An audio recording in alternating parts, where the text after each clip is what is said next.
Assalamualaikum, sugeng rawuh ing Arofa Devaki YouTube channel kanggo sinau basa Jawa. Ojo lali like, comment, share, lan subscribe. Media pasinaon basa Jawa, materi wawancara utawa wawan rembug. Ayo disimak materine.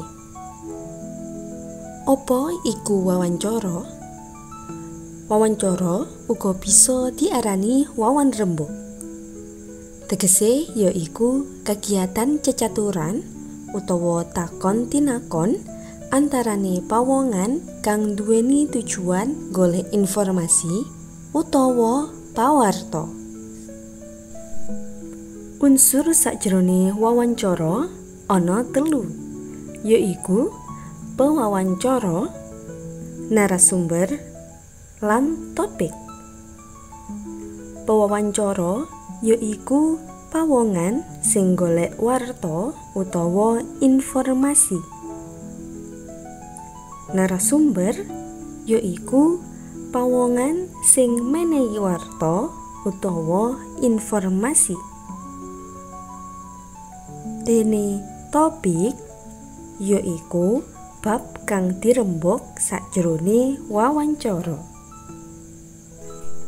Apa wae bab-bab kang kudu dikatekake sadurunge wawancara?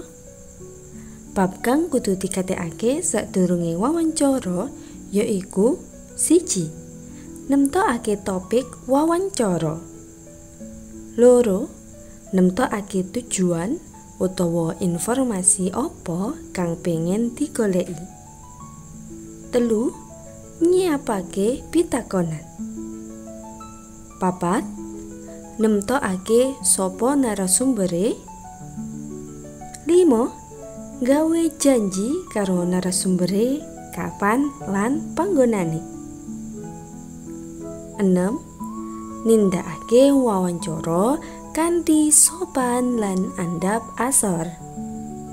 Sabanjure bakal dibahas cara gawe pitakonan kanggo wawancara nganggo basa krama.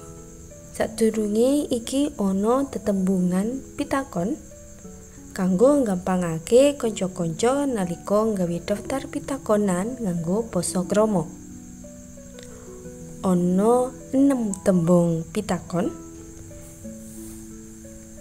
yaiku saka basa ngoko, apa, basa kramane menapa,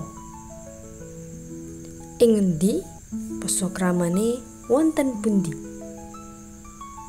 kapan, basa kramane kala menapa, sapa, basa kramane sinten,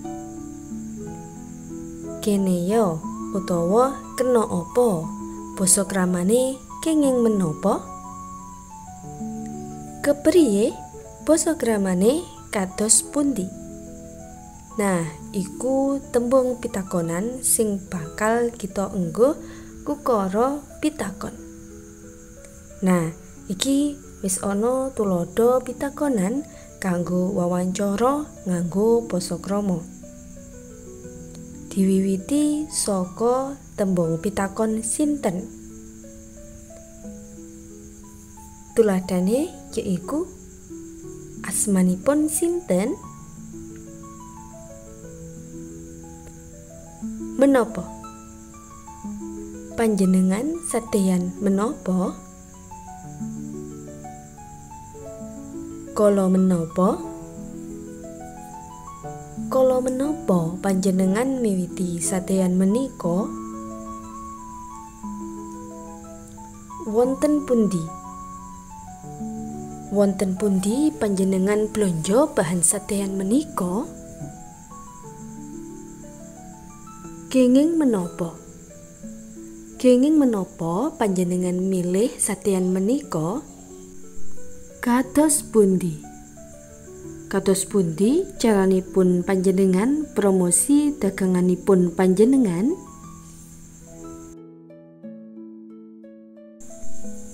Kanca-kanca, sawise nyinaoni materi wawancara, Saiki simaken video tulodo wawancara basa krama ing link video kang ana ing deskripsi. Sakwise nyimak video kasebut, banjur nggawe daftar pitakonan kanggo wawancara nganggo basa krama kanthi topik bebas. Nah, wis mari anggene sinau materi wawancara utawa wawan rembug ing video iki. Muga-muga video iki menehi manfaat lan gampangake kanca-kanca anggene sinau babagan wawancara. Cekap sakmene saka Arafah, kurang luwihe nyuwun pangapunten. Wassalamualaikum warahmatullahi wabarakatuh. Matur nuwun.